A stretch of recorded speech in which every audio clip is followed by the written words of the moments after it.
comunidad sanroquina, me presento, soy la alumna Gaby López de tercer año de secundaria y junto a mis compañeros hemos decidido el tema de la matemática aplicada en la gastronomía. ¿Por qué la gastronomía peruana es considerada una de las más importantes en el mundo? La gastronomía peruana es motivo de orgullo, no solo por sus exquisitos aromas o sabores, sino también porque en ella se resume gran parte de la historia del Perú.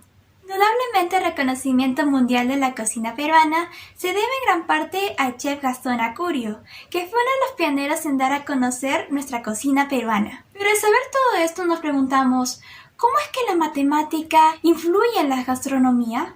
En la cocina existen muchas más matemáticas de lo que pensamos, desde las reglas de tres que utilizamos para medir las cantidades para comensales hasta cuando tenemos que calcular qué cantidad de producto compramos, con qué ingredientes usamos. Sin matemáticas no hay forma alguna de preparar platillos, ya sea por el peso, las medidas y unidades a utilizar en cada plato. Con la balanza podemos pesar comidas. Por ejemplo, en mi caso, somos 8 personas. Entonces, pesamos las lentejas hasta que marque 200 gramos. Es importante reconocer ciertos elementos en la cocina que sirven para la medida, como lo son la cucharita, la cuchara y la taza. Estos tres elementos tienen una cierta sinergia. Por ejemplo, 48 cucharitas es el equivalente a una taza. La taza medidora me ayuda a confirmar de que efectivamente aquí hay 500 mililitros de agua. Las tazas medidoras de plástico tienen diferentes tamaños y equivalencias. Son una taza, media taza, un tercio de taza y un cuarto de taza se utilizan principalmente para medir ingredientes sólidos, secos o en polvo. La taza medidora de vidrio permite medir en fracciones de taza, en onzas y en mililitros. Sirve especialmente para medir ingredientes líquidos. Las equivalencias son estas. Una taza es igual a 236.5 mililitros, que es igual a 8 onzas o 16 cucharadas. Media taza equivale a 4 onzas o 8 cucharadas. Un cuarto de taza equivale a 2 onzas o 4 cucharadas. Y un octavo de taza es igual a 2 cucharadas. Y por último, estas son las equivalencias en mililitros de las cucharas y cucharaditas. Las recetas son las verdaderas fórmulas matemáticas a la hora de cocinar. Pongamos un ejemplo. Tomemos la receta de un queque de vainilla. Aquí vemos el peso de cada ingrediente, pero si yo quiero usar 500 gramos de harina, necesitamos saber proporcionalmente cuánto es el peso de los demás ingredientes. En este caso, nuestro ingrediente principal es la harina, ya que representa el 100% de la receta. Entonces vamos a sacar el porcentaje de los demás ingredientes con base de la harina. Para ello dividimos cada uno de los pesos entre 300 gramos, que es el peso de la harina. Como ya tenemos los porcentajes, vamos a multiplicarlos cada uno por 500 gramos, que es la cifra base. Después de multiplicar cada uno de los elementos, conseguiremos sus respectivos pesos que podemos observar en la pantalla. En conclusión, las matemáticas, además de desarrollar el razonamiento crítico, constituyen un elemento de formación. Sin embargo, niños, jóvenes y adultos suelen estar poco interesados en su destreza matemática, pero sin darse cuenta que en algunos casos la experimentan involuntariamente a la hora de la cocina. Están operando proporciones, equivalencias, conversiones y medidas para preparar su plato favorito en familia. Esperamos que el video haya sido de su agrado. Muchas gracias por su atención. Buenas tardes, comunidad sanroquina. En esta oportunidad, mi compañero Matías Yaxa y quien les hablaría Ana León presentaremos nuestro proyecto Matemática en la Construcción.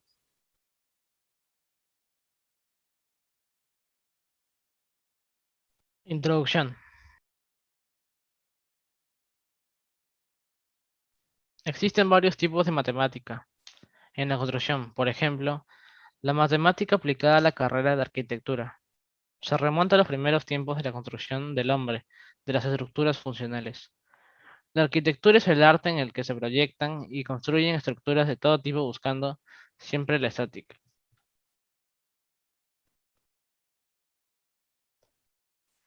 La geometría de la edificación. La geometría se utiliza para calcular el espacio, ángulos y distancias, que tiene un interés inmediato para el diseño arquitectónico.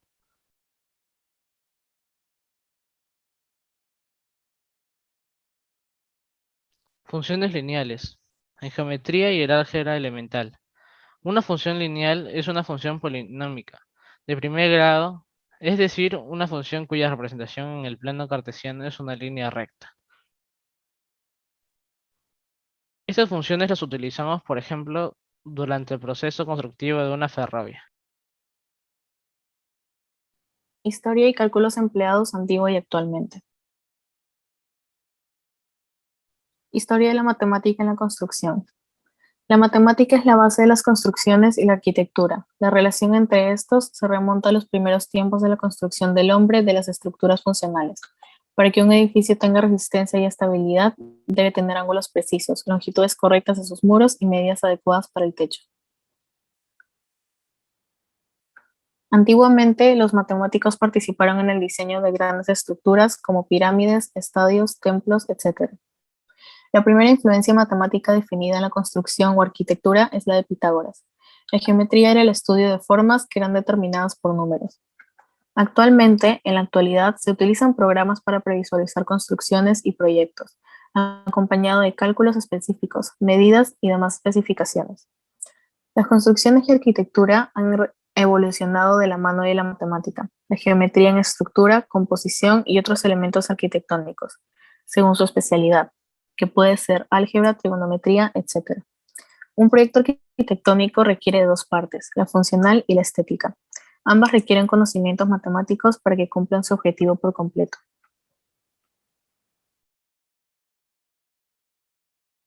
Conclusión.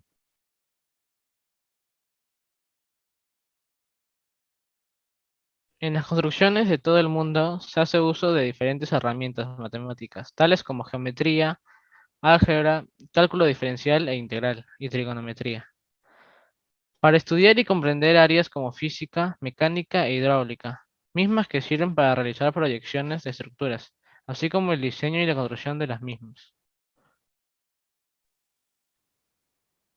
Las matemáticas se convierten en una herramienta fundamental ya que se usan desde el principio, durante y después de hacer construcciones y arquitectura. Están presentes para cualquier proyecto y son primordiales. Se utiliza para innovar buscando una buena arquitectura estética y funcional. En conclusión, podemos decir que sin matemáticas no habrían construcciones.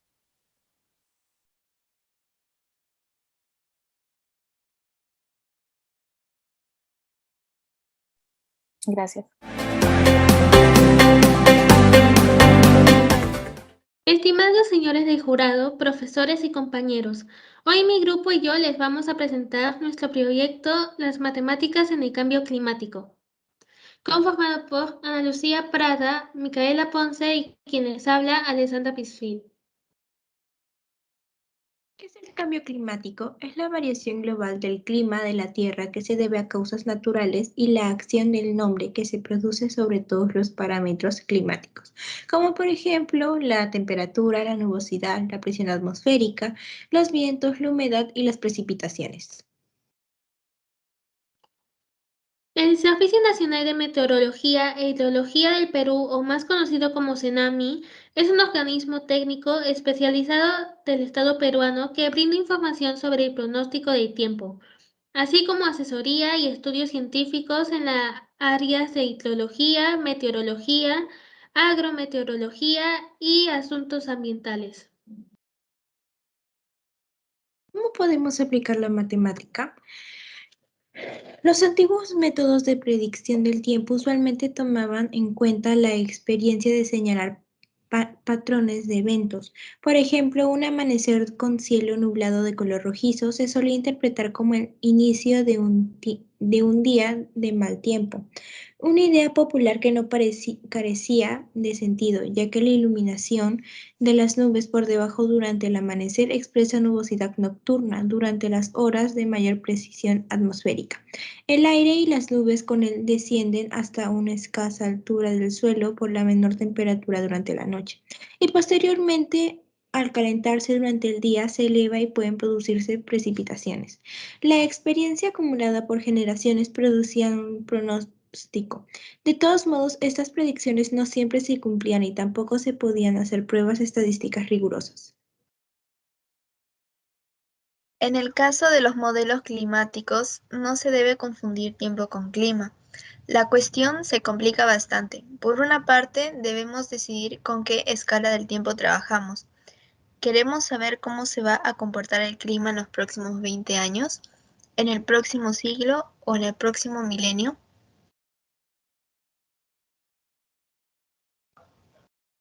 ¿Qué nos espera?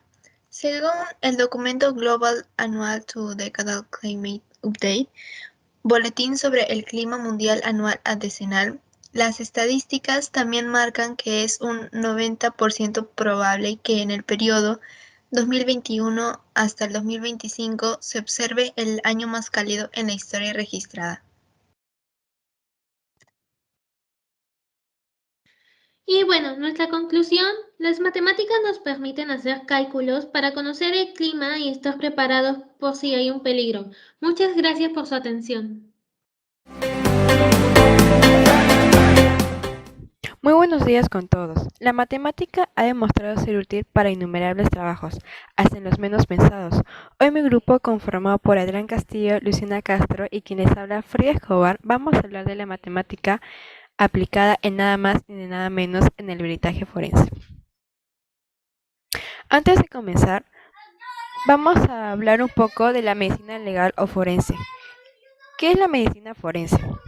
Es una rama de la medicina que se encarga de aplicar conocimientos médicos y biológicos para encontrar la causa de muerte de una persona mediante un minucioso examen al cadáver y a la escena del crimen.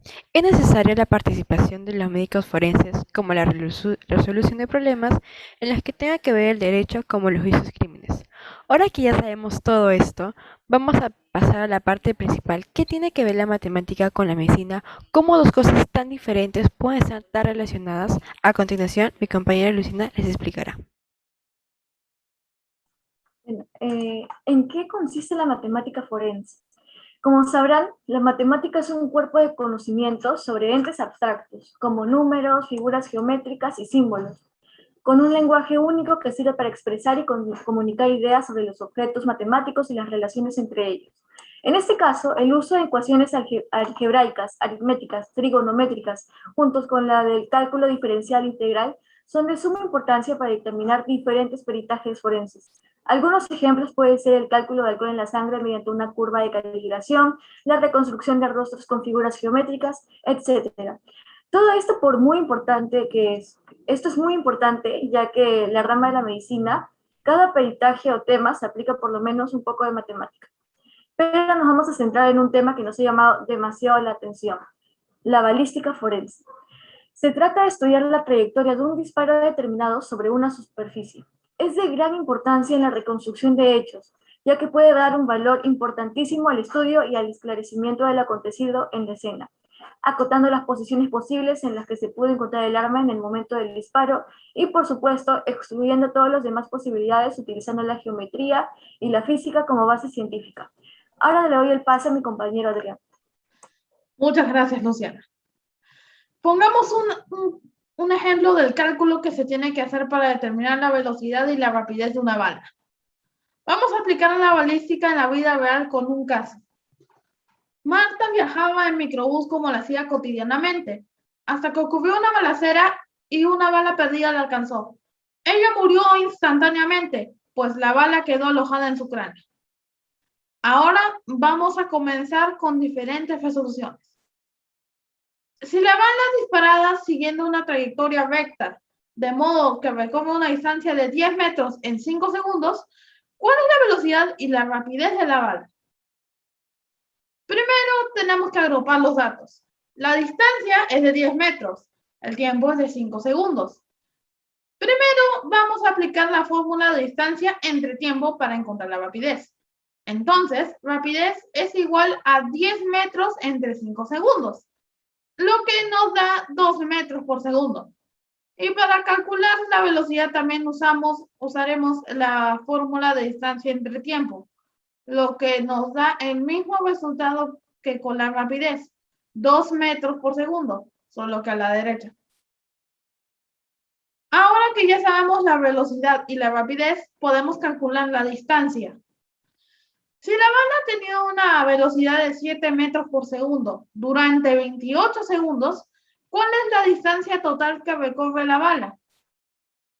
Agrupamos los datos nuevamente. El tiempo es de 28 segundos. La velocidad es de 7 metros por segundo. Y tenemos que encontrar la distancia. Entonces, usaremos la fórmula de distancia es igual a velocidad por tiempo y multiplicamos. 7 metros por segundo por 28 segundos es igual a 196 metros. La bala recorrió una distancia de 196 metros. Entonces, solo dos ejemplos de los datos balísticos que se pueden sacar gracias a la matemática. ¿Ven que la matemática se puede aplicar en los peritajes forenses? Primero, la basílica se puede suceder en la vida real, en casos tan tristes como el desarrollo. La vida es fugaz. Y tres, para terminar, la basílica forense ha aportado a la sociedad al esclarecimiento de incomputables delitos, siendo una ciencia muy utilizada. Muchas gracias. Muchas gracias.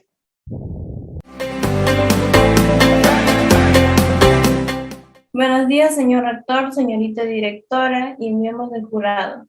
El día de hoy, con mi grupo de tercer año de secundaria, integrado por Matías Novoa, Jesús Neira, y quienes hablan, María Paz Moreno. Vamos a tratar un excelente tema sobre las matemáticas en la arquitectura.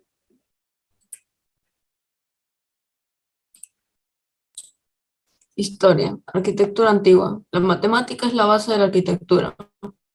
La relación entre la matemática y la arquitectura remonta a los primeros tiempos de la construcción del hombre de las estructuras funcionales. Históricamente, la arquitectura era la parte de la matemática, y en muchos periodos del pasado las dos disciplinas eran indistinguibles.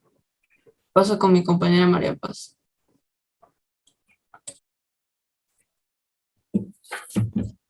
Voy a hablar sobre un tema matemático muy importante usado desde la antigüedad hasta nuestros tiempos, y nos referimos al número áureo. El primero en hacer un estudio formal del número áureo fue Euclides en el año 300 al 265 a.C.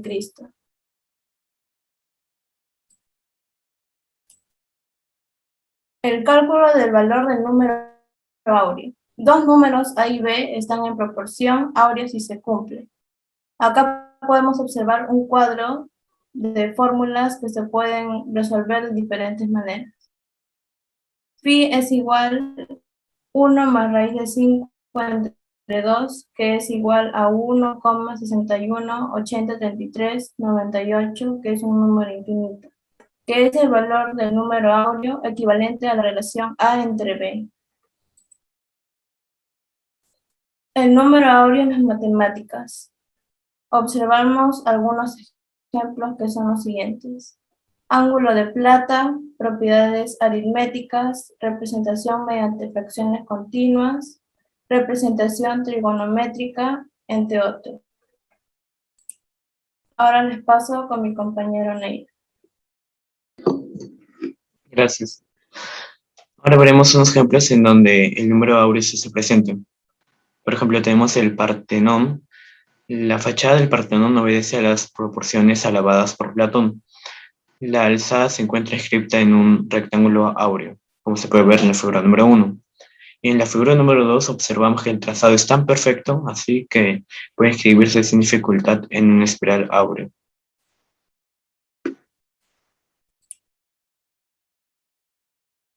En el siguiente ejemplo,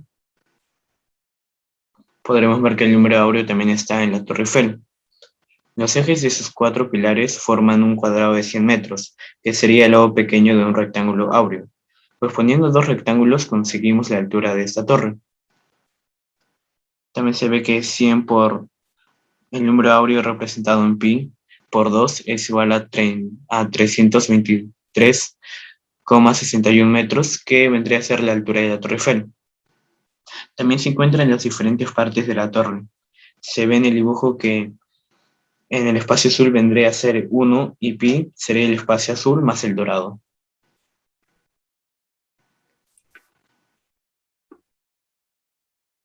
Conclusión. ¿Por qué se debe estudiar las proporciones para entender la arquitectura? Porque como sabemos, la proporción tiene un rol muy importante en la arquitectura, ya que se refiere a la relación armoniosa de una parte con otra, además de crear un sentido de orden visual entre los elementos de una construcción. Gracias comunidad sanroquina por prestarnos su atención y nos vemos hasta en una próxima ocasión.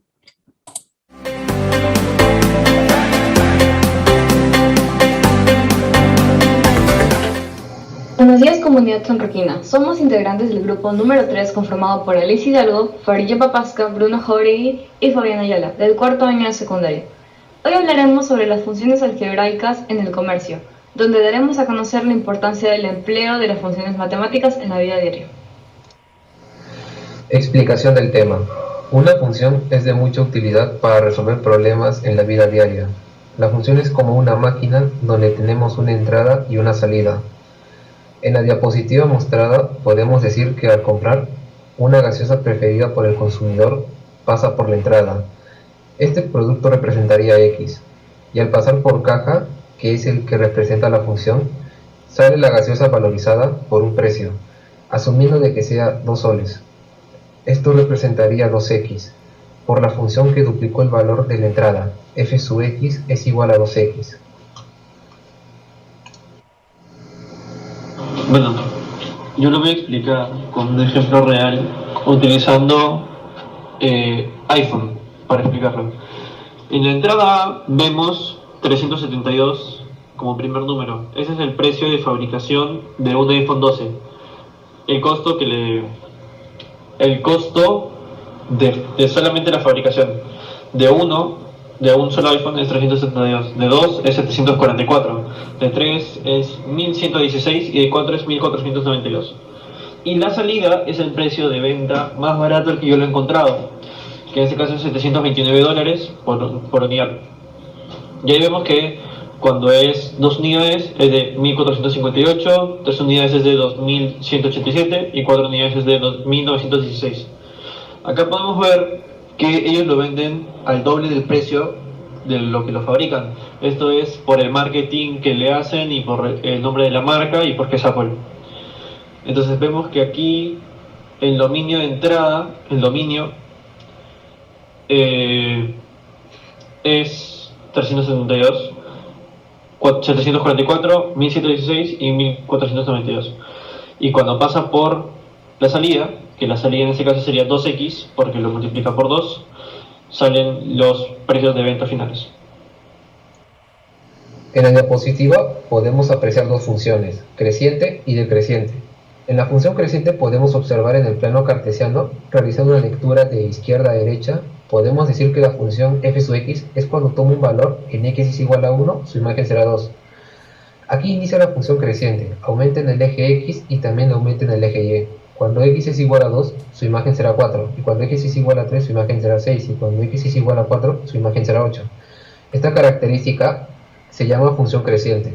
Aquí podemos apreciar el crecimiento en la venta del producto. En la función decreciente, aquí también hacemos una lectura de izquierda a derecha, y decimos que cuando x es igual a menos 1, su imagen correspondiente será 8, y cuando x es igual a 0, su imagen será 5, y cuando x es igual a 4, su imagen será 2. Entonces podemos decir que cuando x aumenta, y disminuye, sucede una relación inversa llamada función decreciente. Aquí se está demostrando cuando baja la venta del producto teniendo un cambio decreciente. Como conclusión del tema, podemos decir que nuestro grupo ha querido demostrar la importancia de la aplicación de las funciones matemáticas en el comercio y en la vida cotidiana. Sirven para poder realizar, observar y proyectar las ventas realizadas en el crecimiento, y también para poder observar mediante la función decreciente el descenso de las ventas realizadas para que una empresa pueda tomar las medidas que corrijan y pueda mejorar su estrategia de venta comercial. Buenos días, profesores, y buenos días, jurados. Hoy mis compañeros y yo vamos a presentar nuestra exposición sobre las matemáticas en el arte. Ahora les paso con mi compañero Sebastián, que les hablará sobre las matemáticas en el arte. ¿Qué es las matemáticas en el arte? Las matemáticas y el arte están relacionados de varias maneras. De hecho, es frecuente encontrar las matemáticas descritas como un arte debido a la belleza o la elegancia de muchas de sus formulaciones, y se puede encontrar fácilmente su presencia en manifestaciones como la música, la danza, la pintura, la arquitectura, la escultura y las artes textiles.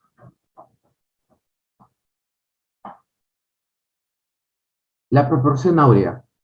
La matemática artística que vamos a basarnos es la pintura. Para esta matemática artística usaremos la técnica de la proporción áurea. ¿Qué es la proporción áurea? La proporción áurea es un número irracional que descubrieron los pensadores de la antigüedad al advertir el vínculo existente entre dos segmentos pertenecientes a una misma recta. A lo largo de la historia, la proporción áurea ha formado parte de múltiples proyectos artísticos como la pintura, edificios, fotografías, etc. En el arte ha sido incluido en los aspectos compositivos de la obra con motivo de buscar una armonía visual lo más cercana posible a la perfección. Ahora le paso con mi compañero Martín Soto. El número áureo. El número áureo está en todas partes, en las proporciones que guardan los edificios, en las esculturas, en los objetos, en partes de nuestro cuerpo y en los caracoles. Veremos las matemáticas como una fuente de inspiración en el arte, en la pintura, arquitectura, escultura, ingeniería, diseño gráfico y la música. Su ecuación se expresa como 1 más la raíz cuadrada de 5, 2 sobre 2, y el resultado es aproximadamente igual al número que ven en la pantalla. La sucesión de Fibonacci. ¿Quién fue Leonardo Fibonacci? Leonardo Pisano, también conocido como Fibonacci, fue un famoso matemático italiano que difundió por Europa el sistema de numeración árabe, con base decimal y con un valor nulo. Pero el gran descubrimiento de Fibonacci fue la sucesión de Fibonacci, que posteriormente dio lugar a la proporción áurea. ¿Qué es la sucesión de Fibonacci? Se trata de una serie numérica, 0, 1, 1, 2, 3, 5, 8, etc. Es una serie infinita en la que la suma de los números consecutivos siempre da como resultado el siguiente número. La relación que existe entre cada pareja de números consecutivos, es decir, si dividimos cada número entre su anterior, se aproxima al número áureo, que se identifica con la letra pi del abecedario griego. Ahora mi compañero Yared explicará estas imágenes.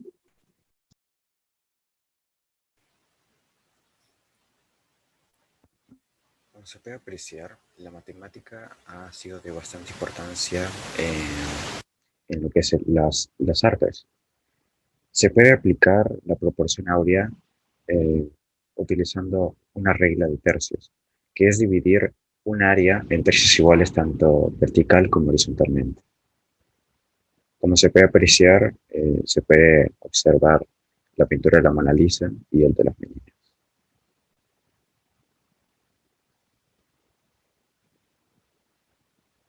Conclusiones.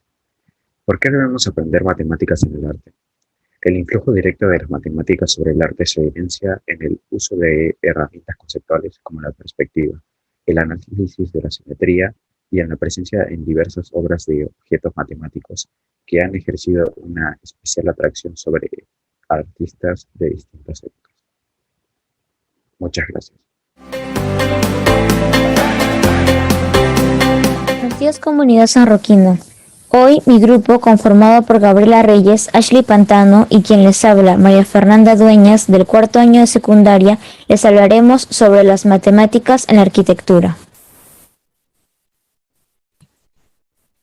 En esta oportunidad hemos utilizado la geometría, ya que es la parte de las matemáticas que estudia los espacios, la relación que hay entre líneas, las medidas de las figuras geométricas, la forma de medir, planos, ángulos, entre otros. Dentro de la geometría hemos profundizado en la geometría del espacio y en la geometría plana. En la geometría del espacio es la que estudia las figuras geométricas voluminosas que ocupan un lugar en el espacio, sus propiedades y medidas en el espacio tridimensional o también llamado espacio euclídeo. Geometría plana es la que estudia las figuras bidimensionales, o sea, aquellas que son graficadas en un plano. Esta también analiza elementos como unidimensionales, como la recta, el segmento y la semirrecta. También hablaremos sobre la arquitectura.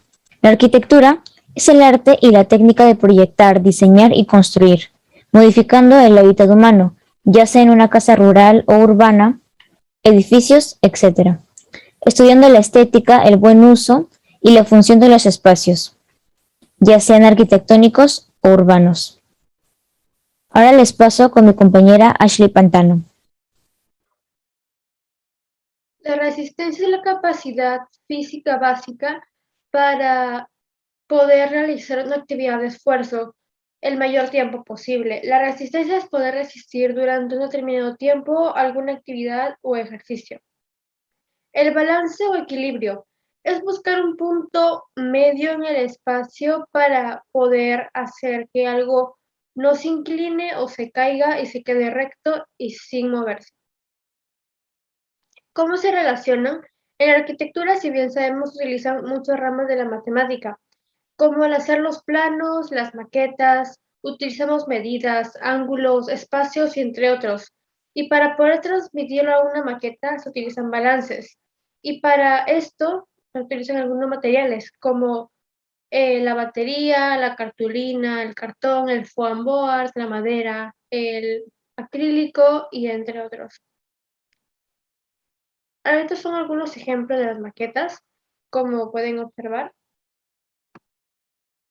Aquí tenemos otros que son con algunas curvas, como los puentes, cómo se relacionan en matemática, que vendría siendo la geometría del espacio, entre otros. En conclusión, las matemáticas son la base de la arquitectura, ya que en mínimo error podemos estar poniendo en riesgo vidas al construir una casa o un edificio. Por eso es necesario realizar las maquetas para verificar si algo en el plano falla o si hace falta algo. Eso es todo, muchas gracias. Buenos días, comunidad sanroquina. El día de hoy mi grupo conformado por Valeria Gómez, Enzo Morales y quien les habla, Yorka Alba, vamos a exponer sobre las matemáticas en la cocina. La importancia de las matemáticas en la cocina radica en gran magnitud no solo teórico, sino también en la práctica, ya que debemos ser muy exactos para poder tener resultados de excelencia, tanto al medir el peso que se va a utilizar en cada plato o en las medidas y las unidades que utilizaremos, en lo cual incluiremos costo, presupuesto de platos, preparación de alimentos y otros. Tiene gran importancia ya que es una ciencia que se apoya totalmente en las matemáticas, básicamente en las medidas de los ingredientes, formadas de unidades de medida como los mililitros, gramos, onzas y otros. Por lo tanto, es importante comprender la importancia de las matemáticas en nuestra vida cotidiana. Lo decía Pitágoras, todos son números. En la cocina, como las matemáticas, se utilizan siempre. Imagina que no supieras cuánto de qué ingredientes tienes que añadir a una receta. Entonces, en la cocina específicamente sirve para calcular las cantidades de ingredientes que lleva una receta, a qué temperatura tendrá que cocerse y el tiempo de cocción. Entre otras cosas, en pocas palabras, la gastronomía está ligada a las matemáticas. Sin esta no hay forma alguna de preparar ningún plato. El presupuesto de la comida. Primero debemos saber qué es un presupuesto. Un presupuesto es un sistema de planificación de ingresos y gastos en un periodo determinado. Se trata del monto que necesitas para cubrir gastos personales o familiares, alcanzar una meta o para usar adecuadamente los recursos económicos de los que dispones. Para sacar nuestro presupuesto, primero, identifique su ingreso neto mensual. Este es el dinero que ingresa a su hogar después de haber realizado todas las deducciones. Identifique sus gastos mensuales. Esto es todas las cosas en las que usted gasta el dinero. Importante considerar todos los gastos como alquiler y las cuentas telefónicas de servicios, así como gastos que se presentan periódicamente como las cuentas médicas, farmacia, alimentación y otros. Hay que separar los gastos fijos y los gastos variables. Los gastos fijos son aquellos que se hacen cada mes y cuyos montos son casi siempre los mismos. Por ejemplo, el agua, la luz y el teléfono. Los gastos variables son aquellos que cambian de un mes a otro. Por ejemplo, las compras de abarrotes, combustible, entrenamiento, etc. Reste sus gastos mensuales de su ingreso. Con ello llegará a un equilibrio que es lo óptimo, en cuyo caso deberá ajustar el presupuesto, puesto no es posible mantener débitos constantes.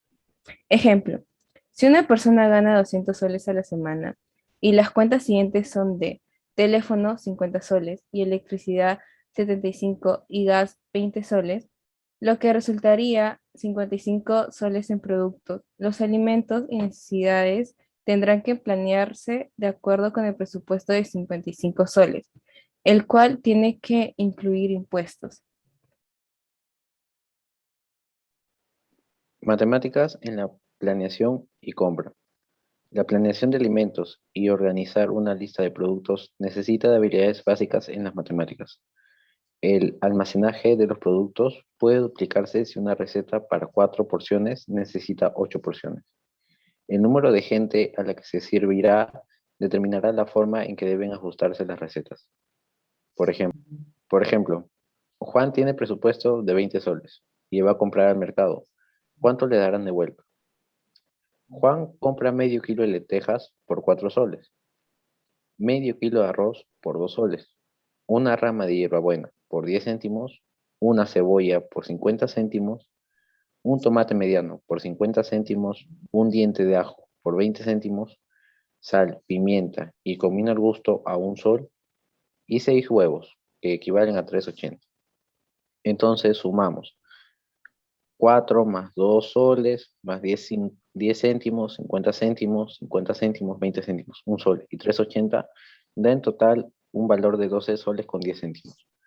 Entonces, el vuelto vendría a ser 7 soles con 90 céntimos.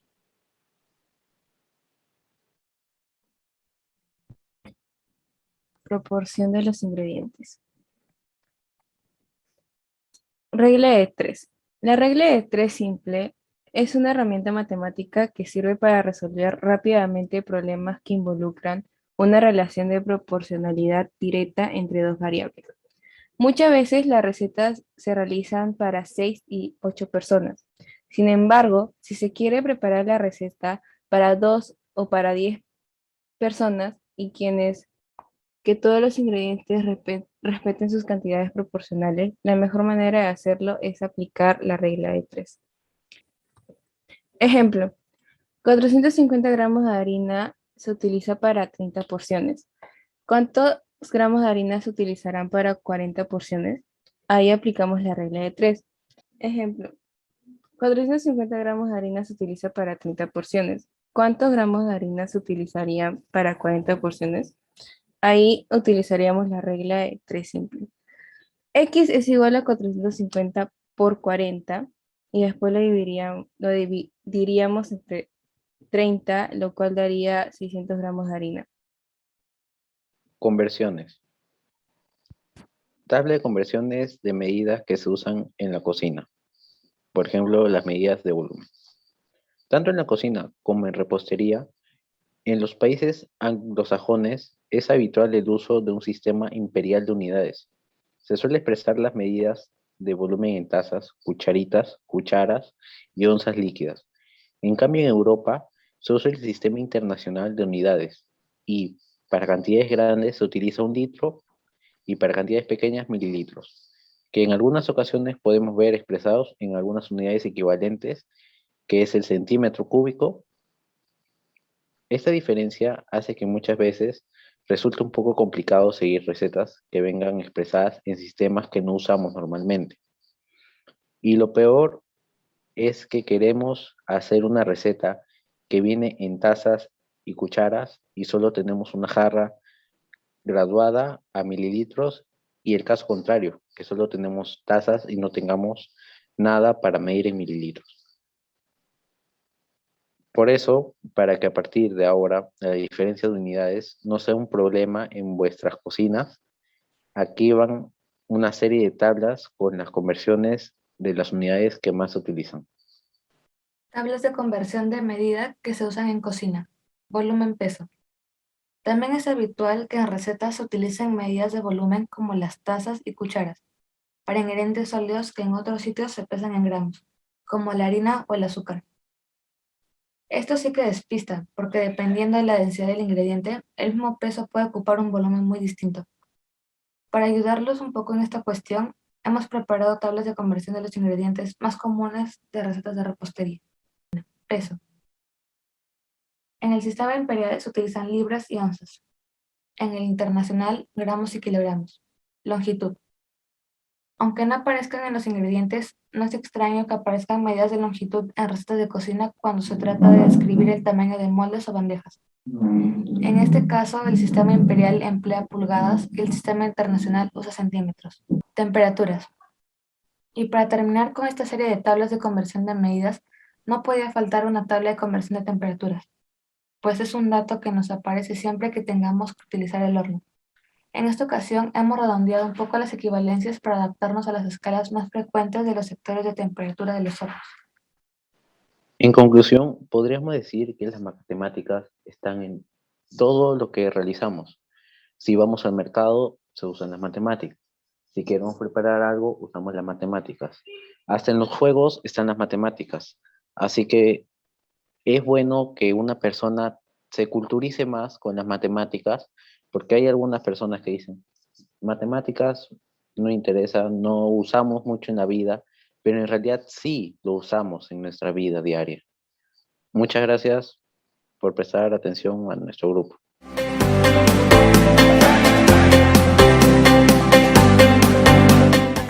Buenos días, comunidad sanroquina. El día de hoy, mi grupo conformado por Aarón Azurín, Leonardo Vera y quien les habla, Abril Mendoza del cuarto año de secundaria, les vamos a presentar nuestro proyecto de matemáticas llamado Las matemáticas en la medicina. La relación entre la medicina y las matemáticas ha creado a través del tiempo y ha oscilado entre periodos con vínculos casi inexistentes hasta la actualidad, en que no se puede concebir la investigación y el ejercicio de la medicina sin un conocimiento de las matemáticas. Gracias a sus contribuciones se ha logrado conocer mejor los factores de riesgo y el comportamiento de las enfermedades. Los matemáticos han hecho valiosas aportaciones a la medicina. Entre ellos destacan Carl Friedrich Gauss, Thomas Bayes, David Cox, Carl Pearson y muchos otros más cuyos apellidos ya forman parte del lenguaje médico que se usa en la práctica médica cotidiana.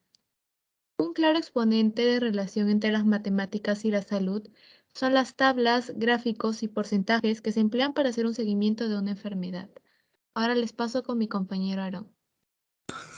Gracias, Ani, por el pase. Las aplicaciones matemáticas se realizan de manera abstracta y son la base principal del desarrollo científico de la salud.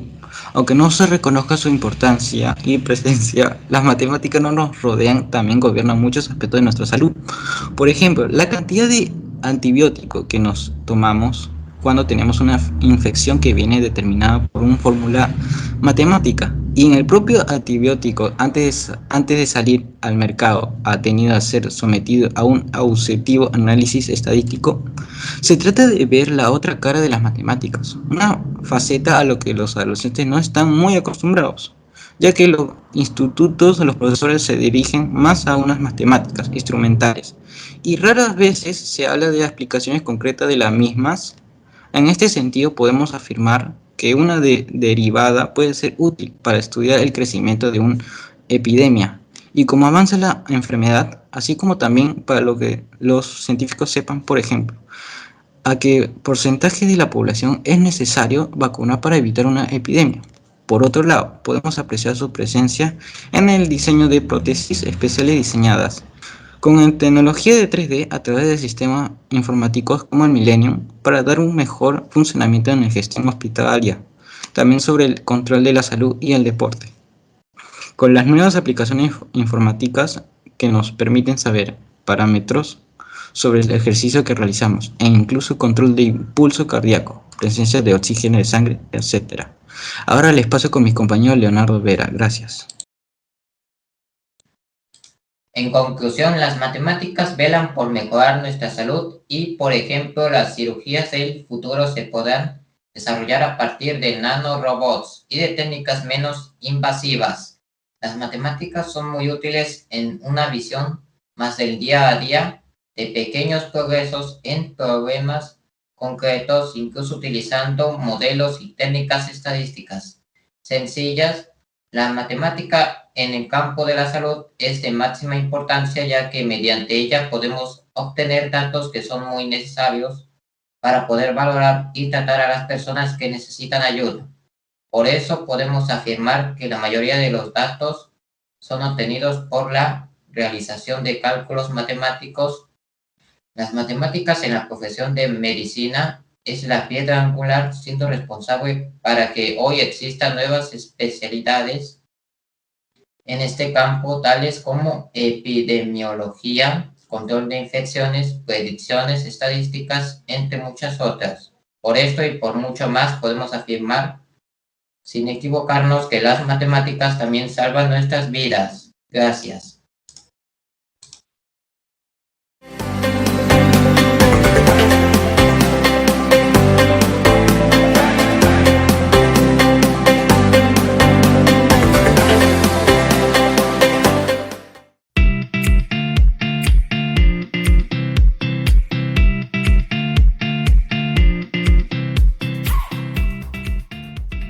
Muy buenos días, profesor y compañeros.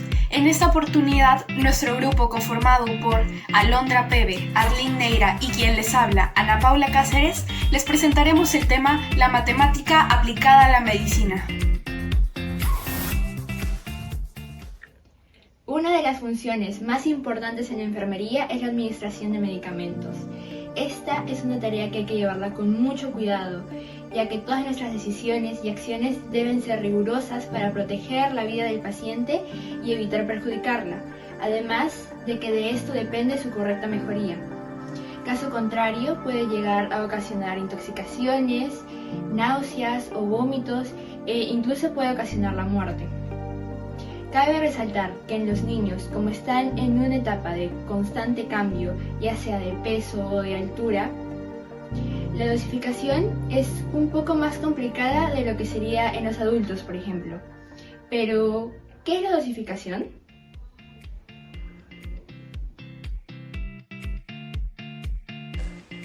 Dosificación es el acto de determinar una dosis o una porción de algo, por lo general de los medicamentos. Cuando hablamos de dosificar, nos referimos a la administración de las dosis correctas en un tratamiento. Para esto debemos usar las proporciones apropiadas para realizar una mezcla. Tenemos que hallar valores exactos y es por eso que necesitamos las matemáticas. Muchas personas, debido a la pandemia y el miedo a contagiarse, se estuvieron automedicando. Pero todo este proceso se lleva a cabo con una indicación médica. Debe estar supervisada constantemente. Y para ello se necesita de muchas fórmulas, con base en el peso corporal, la regla de Clark, la regla de Young, Friet. Pero les cuento un secreto: si sabes utilizar la regla de 3 simple y utilizas tu razonamiento matemático, podemos resolverlo. Veamos el caso.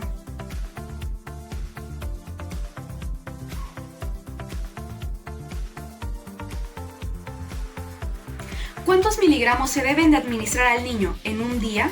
Multiplicamos la dosis de 50 miligramos por el peso del niño, que son 18 kilogramos. Eso nos daría un total de 900 miligramos por día. Como se administra cada 8 horas, dividimos 900 entre 3, que nos daría 300 miligramos cada 8 horas. Para calcular el volumen correspondiente, planteemos una regla de 3 simple, que todos conocemos. Si 250 miligramos es igual a 5 mililitros, 300 miligramos ¿a cuánto equivale? Multiplicamos 5 por 300 y lo dividimos entre 250, lo que nos daría como resultado 6 mililitros. En conclusión, se debe de administrar al pequeño 6 mililitros de la suspensión de amoxicilina cada 8 horas. Y listo. Fácil, ¿verdad? Es increíble cómo utilizando solo nuestro razonamiento y conocimientos previos de matemática podemos resolver cualquier reto o desafío que se nos presente. Porque la esencia de las matemáticas no es hacer las cosas simples complicadas, sino hacer las cosas complicadas simples.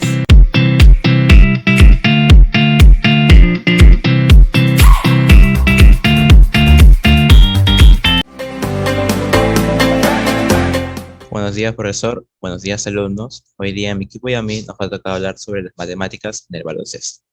Doy pase a mi compañero Piero Carvarica para que explique los objetivos.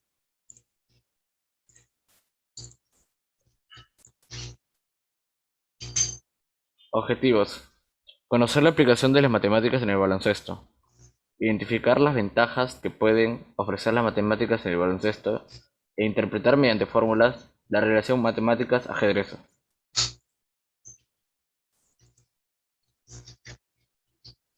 Influencia de las matemáticas en los deportes. Nos ayuda a determinar las medidas y áreas de juego de la cancha de baloncesto. Nos permite llevar un registro de los resultados de partido de los equipos y conocer los rendimientos de los jugadores. Le doy paso a mi compañero Samir Aguilar. Bueno, para empezar tenemos que conocer la geometría dentro de la cancha. El diámetro del aro es de 45,7 centímetros. La distancia de un aro al otro es de 28,65 o 25,60 metros. La pelota tiene un diámetro de 23,9 centímetros. El ancho de la cancha es de 15,24 y la distancia desde la línea de 3 puntos al aro es de 5,79. Bueno, también tenemos que reconocer a las matemáticas en el rebote. Según Newton, la pelota es un cuerpo esférico que tendrá una relación dependiendo de la fuerza que se aplique sobre este. Depende si se quiere hacer pases largos con rebote, y se corre o si se dribla.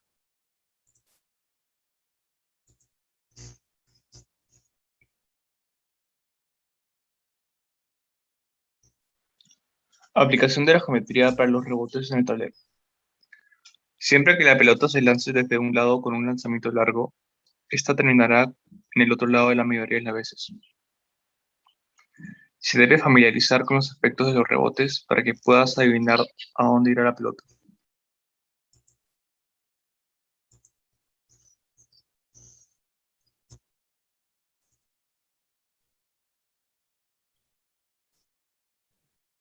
Al hacer uso de las matemáticas en el baloncesto, podemos hacer uso también del movimiento parabólico de caída libre.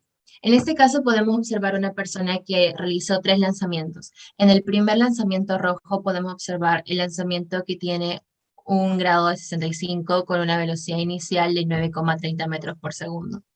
En el verde, con un grado de 60 con una velocidad inicial de 8,83 metros por segundo. Y en el azul, con un grado de 50 con una velocidad inicial de 8,48 metros por segundo. Con estos datos nos ayuda también a poder resolver varios problemas, ya si queremos saber la distancia o el tiempo, y ahí podemos conocer la gravedad y la altura de la persona.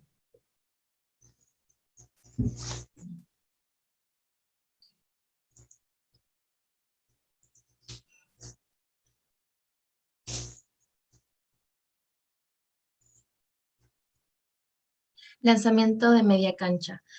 Acá podemos observar más completo las distancias, por ejemplo, de la persona hacia el aro, el grado con el que está lanzando. Nos faltaría poder calcular la velocidad inicial y también se puede, ya que conocemos la distancia que es de 10 metros.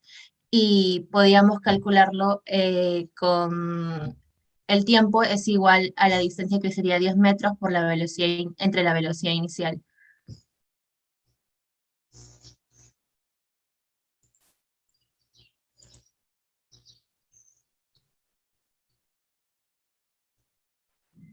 Conclusiones. Las matemáticas están inmersas en el baloncesto en todo sentido, desde las medidas de la cancha en el balón, el aro para que se dé un buen desarrollo del juego hasta la contabilización del puntaje. Se aplica desde el ángulo de lanzamiento, la defensa y el lanzamiento parabólico del balón. Al incluir las matemáticas en el deporte de baloncesto se producen ventajas como entender la trayectoria del lanzamiento y de qué manera se mejorará la encestada.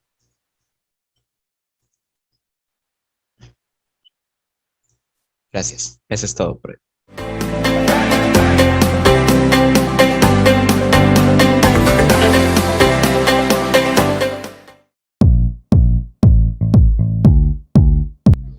Buenos días, profesor. Buenos días, compañeros. El día de hoy, mi grupo, conformado por Brenda Loyola, Adriano Gómez y la que les habla, Claudia Tirado, vamos a hablarles sobre una foto perfecta con las matemáticas.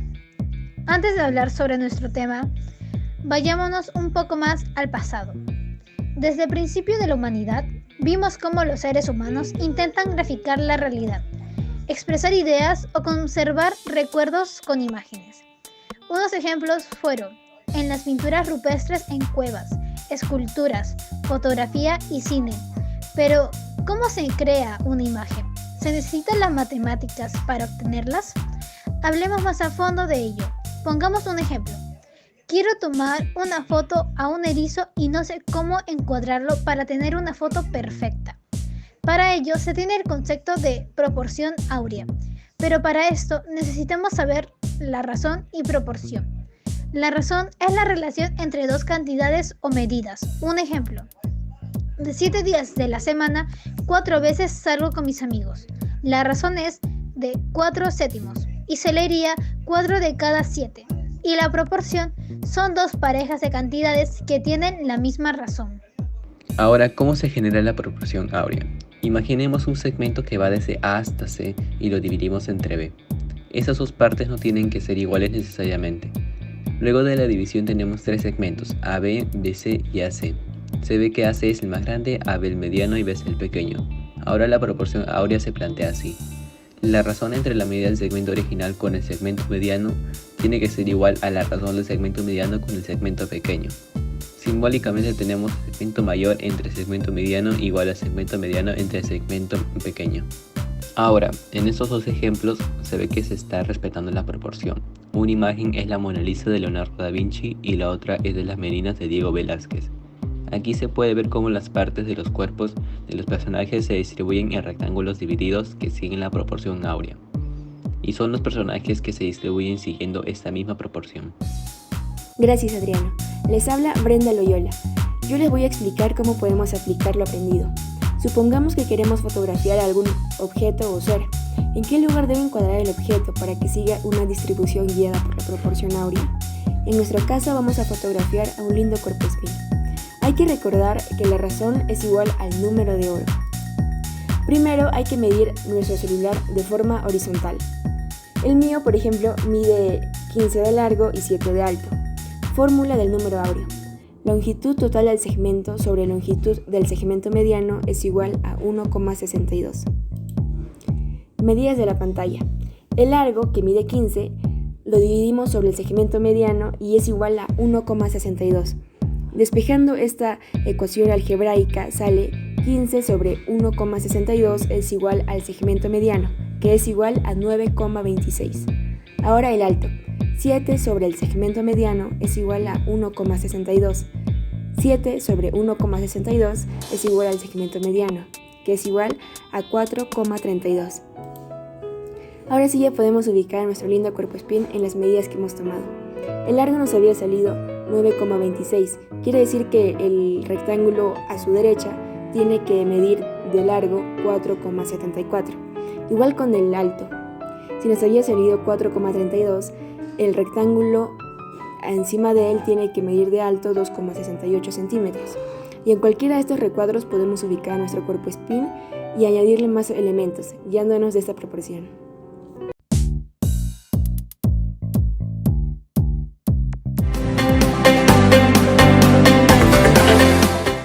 Hola, yo soy Bárbara Mantilla y junto con mis compañeros Eduardo Lazo y Cristian Díaz les vamos a hablar acerca del impuesto predial.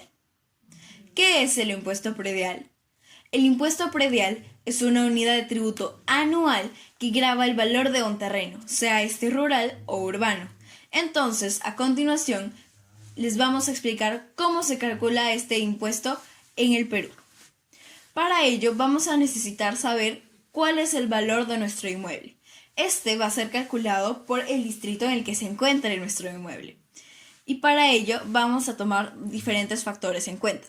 Estos van a ser el área construida, la casa por los pisos, que equivalen al metraje, los acabados, ladrillos, casco, tarrajeo y pintado, instalaciones, entre otros. El área del terreno, esto incluye el área construida y también un posible patio, estacionamiento, entre otros. Y por último, la antigüedad de nuestra propiedad. Le doy paso a mi compañero Eduardo. Para hallar el impuesto predial es indispensable emplear la siguiente fórmula. Esta consiste en el tramo de autovalúo con sus respectivos topes, que se van a ver afectados por la alícuota.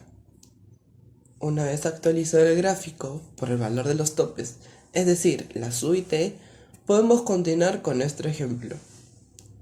Supongamos que nuestro valor del inmueble sea de 300.000 soles. Entonces, tomando en cuenta el gráfico anterior, a 66.000 se le aplicará la alícuota del 0.2%, resultando 132 soles. Luego, como el monto es mayor al segundo límite, 60 UIT, este rango será igual a la diferencia de los topes, la cual se le aplicará el 0,6%, dando como respuesta 1188. Por último, al valor del predio se le disminuye los 60 UIT, calculando daría 3.600 más su respectiva alícuota del 1%, que sería 360. En conclusión, de los valores obtenidos en el cálculo se suman y nos daría 1.680 soles, siendo este nuestro impuesto predial. Muchas gracias.